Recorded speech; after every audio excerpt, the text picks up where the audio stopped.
Monarch legacy of the monsters. तो WhatsApp buddies, इस वाली वीडियो में मैं monarch legacy of the monster के तीसरे एपिसोड के बारे में बात करने जा रहा हूँ कि इस एपिसोड में हमें क्या क्या चीज़ें देखने को मिली और इसकी एंडिंग को भी अच्छी तरह से एक्सप्लेन करने जा रहा हूँ कि हमें जो जाइंट मॉन्स्टर देखने को मिला वो एक्चुअली में मॉन्स्टर कौन है। तो हमेशा की तरह आप लोग वीडियो को एंड तक पूरा देखिएगा, लाइक करना मत भूलिएगा, सब्सक्राइब करना मत भूलिएगा। तो बिना टाइम वेस्ट किए लेट्स गेट स्टार्टेड। अब प्रीवियस एपिसोड्स की तरह सेम इस वाले एपिसोड में भी हमें दो टाइम दिखाए गए हैं। इस वाले एपिसोड में हमें 1954 का टाइम दिखाया जाता है और 2015 का टाइम दिखाया जाता है। और जो हमें 1954 का टाइम दिखाया जाता है, सबसे पहले मैं उसके बारे में बात कर लेता हूँ, उसके बाद मैं 2015 के टाइम पे आऊँगा। हम जो 1954 का टाइम देखते हैं ये उसी 2 सालों के बाद का टाइम है, यानी कि 1952 का, जब हमें पहली दफ़ा लीशा, डॉक्टर कीको और विलियम लैंडा देखने को मिले थे। ये तीनों आपस में एक साथ मिले थे और कैसे इन्होंने फिलीपाइंस में वो वाला मॉन्स्टर डिस्कवर किया था शिप में। और उसके 2 साल इन लोगों ने खूब रिसर्च की। हमें ये पता लगता है ये यहाँ पर तीनों टाइटन्स के बारे में रिसर्च कर रहे हैं,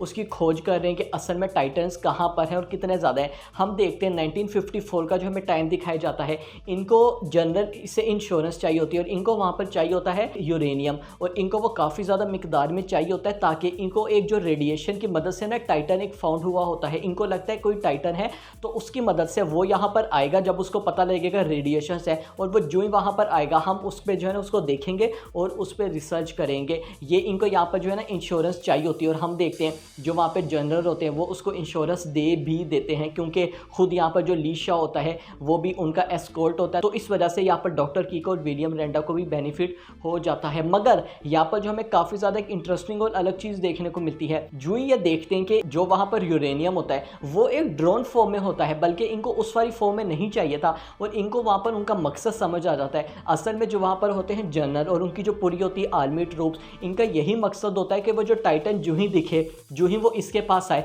हम उसको इसकी मदद से उड़ा दें। मगर जो वहाँ पर डॉक्टर कीको और विलियम लैंडा होते हैं उनका तो ये प्लान नहीं होता, उनको तो रिसर्च करनी थी बेसिकली कि हम रिसर्च भी करें, ये यहाँ पर इनका मकसद था। और हम देखते हैं उसी वक्त वहाँ पर आ जाता है, हम देखते हैं टाइटन, और वो वाला टाइटन होता है none other than our beloved Godzilla. Yes, हमें गॉडजिला वहाँ पर देखने को मिलता है और इसकी अपीयरेंस भी किसी हद तक सेम थी मगर थोड़ी सी चेंज थी, जो कि हमें 2014 वाला देखने को मिला था।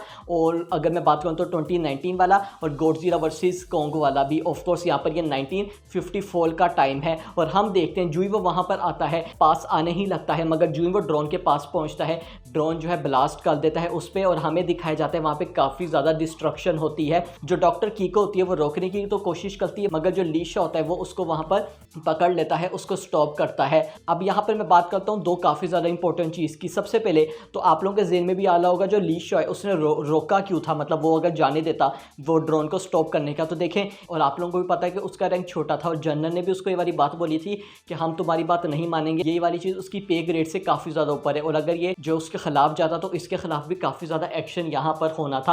अब हम दूसरी चीज़ के बारे में बात करते हैं कि गॉडजिला को हमें डिस्ट्रॉय होता हुआ इन लोगों ने दिखाया तो नहीं गया सही तरह। तो इसका क्या मतलब है, देखें यहाँ पर इसका काफ़ी ज़्यादा ईजी और सिंपल आंसर है। मुझे ऐसा लगता है कि गॉडजिला की डेथ नहीं हुई, क्योंकि हमने उसको 2014 में भी देखा था, 2019 में भी गॉडजिला को देखा था और 2021 में भी गॉडजिला वर्सेस कॉन्ग आई थी, हमने तब भी देखा था। और इसकी काफ़ी ज़्यादा अच्छी रीज़न है क्योंकि ये टाइटन्स हैं, ये यहाँ पर इनकी जो लाइफ स्पैन ये है ये यहाँ पर काफ़ी ज़्यादा सालों तक होती है। और इसकी एक और भी जो काफ़ी ज़्यादा वैलिड रीज़न है वो ये कि आप लोगों को याद होगा 2019 में जो कि आई थी Godzilla king of the monsters, उसमें हमें एक चीज़ दिखाई गई थी कि यहाँ पर जब गॉडजिला काफ़ी ज़्यादा वीक हो गया था वो वापस समंदर के अंदर चला गया था, क्योंकि वो इसका होम था और वहीं से ये रेडिएशन लेता था। यस, आप लोगों को ये वाली चीज़ पता होगी, हमें 2014 वाली गॉडजिला में भी ये वाली चीज़ दिखाई गई थी कि ये जो जितने भी टाइटन्स हैं, खासतौर पर जो गॉडजिला हो गया और 1-2, ये जो न्यूक्लियर रेडिएशंस होते हैं इससे इनको अपनी एनर्जी मिलती है, ये इससे अपनी पावर्स ऑब्जॉर्व करते हैं। इसलिए उस वाली मूवी में गॉडजिला नीचे चला गया था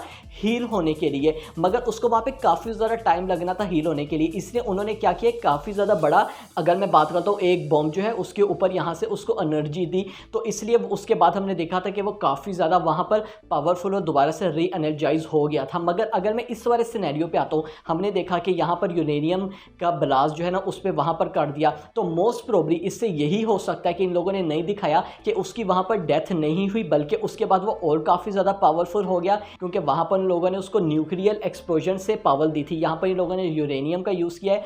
मुझे ठीक से तो इतना ज़्यादा इस बारे में नहीं पता, मगर यस यहाँ पर हो सकता है कि फ़िलहाल टाइम के लिए तो वो गायब हो गया हो, मगर इवेंट के बाद वो भी काफ़ी ज़्यादा पावरफुल हो गया हो, ये हमें दिखाया जाता है। और इसके बाद हम देखते हैं लीशा को, डॉक्टर कीकी को और विलियम लैंडा को। और ये वाली कन्वर्सेशन काफ़ी ज़्यादा इंपॉर्टेंट होती है, जब यहाँ पर लीशा उससे यही कहता है, जो मेरा जनरल है उसने मुझसे ये वाली बात बोली है कि मैं चाहता हूँ कि तुम तीनों और भी काफ़ी ज़्यादा टाइटन्स को ढूंढो, उनको डिस्कवर करो, और जो ही तुम डिस्कवर करो तुम हमें बताओ ताकि हम उनको भी मार दें। मगर यहाँ पर जो डॉक्टर कीको होती है वो उससे ये कहती है कि ये वाली चीज़ हमारी तीनों के बीच में ही रहेगी, हम तीनों एक दूसरों पर ट्रस्ट करते हैं। यहाँ पर मैं जितनी भी चीज़ें वो तुम्हें भी बताऊंगी और जो तुम्हें जानने वाली होंगी। तो यस, इससे यही मतलब हो गया कि जब ये तीनों हैं यहाँ पर, ये तीनों डिस्कवर करने जा रहे हैं नन अदर देन मोनार्क को। यस, जो हमें मोनार्क देखने को मिली है जो कि एक ऑर्गेनाइजेशन थी, यहाँ पर ये वो वाला टाइम है 1954 में। बेसिकली सही से इन्होंने यहाँ पर जो डिस्कवर किया था मोनार्क को, हमें ये वाली चीज़ यहाँ पर दिखाई जा रही है। और अब इसके बाद ये तीनों जो है मिलकर डिस्कवर करेंगे और काफ़ी ज़्यादा टाइटल्स को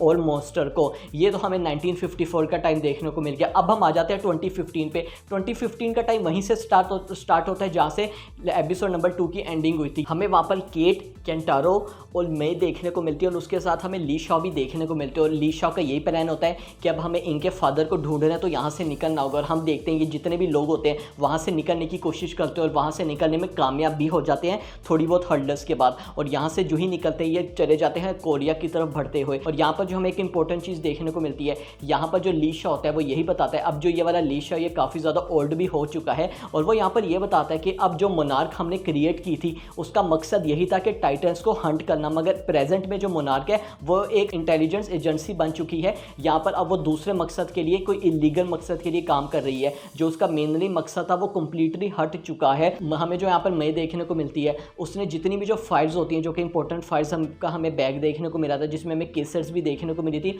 उसको वो सबको डिजिटलाइज कर देती है और वो जितनी भी चीज़ें होती है उसको वो समंदर में फेंक देती है ताकि इसका जो है ना ये वाली चीज़ें किसी के हाथ ना लगे। और हम उसके बाद देखते हैं कि ये तीनों जो है ना कोरिया में पहुंच जाते हैं, और जो ही वो वापस जाते हैं वहाँ पे इनको एक अपना आदमी मिलता है जो कि इनकी मदद करता है, और वो वाला आदमी इसको लेके चले जाता है अलास्का में। यस, यहाँ पर ये अलास्का क्यों जा रहे हैं, तो ये अलास्का इसलिए जा रहे हैं, ये वही जगह है जहाँ पर जो केट के फादर हैं जिसको ये लोग ढूंढने निकले हुए हैं, इनका प्लेन अलास्का में ही डिसअपियर हो चुका था। और यहाँ पर हमें एक और भी सीन दिखाया जाता है जहाँ पर हमें वही वाले प्रीवियस दो कैरेक्टर्स, जो दो एजेंट्स की बात करता हूँ, जो और एल्सा, वो देखने को मिलते हैं। और वहाँ पे हमें एक वुमेन भी देखने को मिलती है जो कि जेट से लैंड होती है। बेसिकली वो उनको ये कहती हैं कि जो तुम लीशा को पकड़ लियो, तुम्हें उसको नहीं पकड़ना चाहिए, तुम उसको छोड़ दो, यहाँ पर वो हमारे किसी मकसद का नहीं है। मगर जो लड़की होती है उसको एक कॉल आती है और उसके बाद ये जो है दोबारा से उन दोनों को लीशा के पीछे लगा देती है कि जाओ तुम इनको पकड़ो और वो वाली फाइल्स रिकवर करो। अब हम आ जाते हैं एपिसोड की एंडिंग पे। एपिसोड की एंडिंग में हम देखते हैं कि ये अलास्का पहुंच जाते हैं, और जो ये लैंड करते हैं सबसे पहले तो केंटारो को एक लाइट देखने को मिलती है जो कि फ्लैश हो रही होती है। और जो ही वो वहाँ पर काफ़ी ज़्यादा एमरजेंसी लैंडिंग करते हैं, इनको वहाँ पर एक प्लेन देखने को मिलता है। जो इस प्लेन में ये देखते हैं एक बॉडी होती है। सबसे पहले तो इनको ये लगता है कि ये हिरोशी की बॉडी तो नहीं, मगर वहाँ पर हिरोशी की वो बॉडी नहीं होती, वो किसी और की होती है। और उसके पास एक टेंट भी लगा हुआ होता है। हम देखते हैं वो उस टेंट में जाते हैं जहाँ पर कोई भी नहीं होता, और इनको वहाँ पर जो है एक राइटिंग देखने को मिलती है। और वो वाली राइटिंग होती है और किसी की नहीं बल्कि केट के फादर हिरोशी की, जिससे ये वाली बात पता लग जाती है कि यस, जो हिरोशी थे उनका प्लेन डिसअपियर हुआ था, उनकी डेथ नहीं हुई, वो अभी भी अलाइव है, अभी भी जिंदा है। मगर हमें यहाँ पर जो एक और कैरेक्टर देखने को मिल रहा था जो कि बाहर जो देख रहा होता है प्लेन को, उसको ये पता लगता है कि यहाँ पर जो प्लेन है उसने तो सेफ लैंडिंग की थी, तो ये डिस्ट्रॉय कैसा हुआ। और जो ही वो सही तरह से इन्वेस्टिगेट करता है उसकी नज़र पड़ती है एक क्लॉज पे, उसको वहाँ पर एक निशान देखने को मिलता है, काफ़ी ज़्यादा बिग मॉन्स्टर के वहाँ पे अटैक किया हुआ है। और उसके बाद फटाफट हम देखते हैं कि साले प्लेन की तरफ भागने पड़ते हैं, मगर वो वाला जो आदमी होता है वो गलती करता है, वो जल्दी से प्लेन पे चढ़ जाता है। और आप लोगों को भी पता वहाँ से फीलिंग आ गई होगी कि अब इस वाले कैरेक्टर के साथ सही नहीं होने वाला। हम देखते हैं वहाँ पर एक काफ़ी ज़्यादा बड़ा आइस मॉन्स्टर निकल कर आता है, और वो उसके पास कोई आइस की पावर्स भी होती है जो कि आइस में कन्वर्ट कर देता है प्लेन और उस कैरेक्टर को, और उसके बाद उसकी डेथ हो जाती है क्योंकि प्लेन भी डिस्ट्रॉय हो जाता है। और वो वाला मॉन्स्टर अब बाकियों की तरफ बढ़ते हुए आ रहा होता है, और जो ही आता है एपिसोड हो जाता है एंड। अब हम सबसे पहले इस मॉन्स्टर के बारे में बात करते हैं, that who the hell is this monster. तो इस वाले मॉन्स्टर का यहाँ पर नाम है फ्रोस्ट वेल्क। यस, ये हम इस वाला मॉन्स्टर का नाम देखने को मिला है फ्रोस्ट वेल्क। और अगर मैं बात करता हूँ, ये भी एक टाइटन है, तो ये काफ़ी ज़्यादा एक इंटरेस्टिंग इंटरेस्टिंग चीज़ हमें देखने को मिल चुकी है, क्योंकि आप लोगों को पता है टोटल 19 टाइटन्स है जो कि हमें बताए गए थे इस टाइम एग्जिस्ट करते हैं, और हमें सारे टाइटन्स अभी तक नहीं देखने को मिले। अगर मैं एक मूवी की बात करता हूँ जिसमें हमें सबसे ज़्यादा टाइटन्स देखने को मिले थे, वो थी Godzilla king of the monster which was released in 2019। उसमें हमें काफ़ी ज़्यादा मॉन्स्टर्स देखने को मिले थे, मगर उसको मिला के भी 19 मॉन्स्टर्स एग्जिस्ट करते हैं। तो यस, ये हमें एक और मॉन्स्टर देखने को मिल चुका है। तो यस, ये हमें एपिसोड नंबर 3 में देखने को मिला था। आप लोग मुझे कमेंट में जरूर बताइएगा कि आप लोगों को ये वाला एपिसोड कैसा लगा, एंडिंग कैसी लगी। मुझे तो ये वाला एपिसोड अच्छा लगा, काफ़ी ज़्यादा अच्छे पेस पर जा रहा है और अभी हम इसके साथ मजीद और एपिसोड देखने को मिलेंगे। आप लोगों को वाली वीडियो कैसी लगी वो भी जरूर बताइएगा। चैनल को लाइक करना मत भूलिएगा, सब्सक्राइब करना मत भूलिएगा। ये वाली वीडियो अपने दोस्तों के साथ शेयर भी जरूर कीजिएगा। I will see you guys in my next video.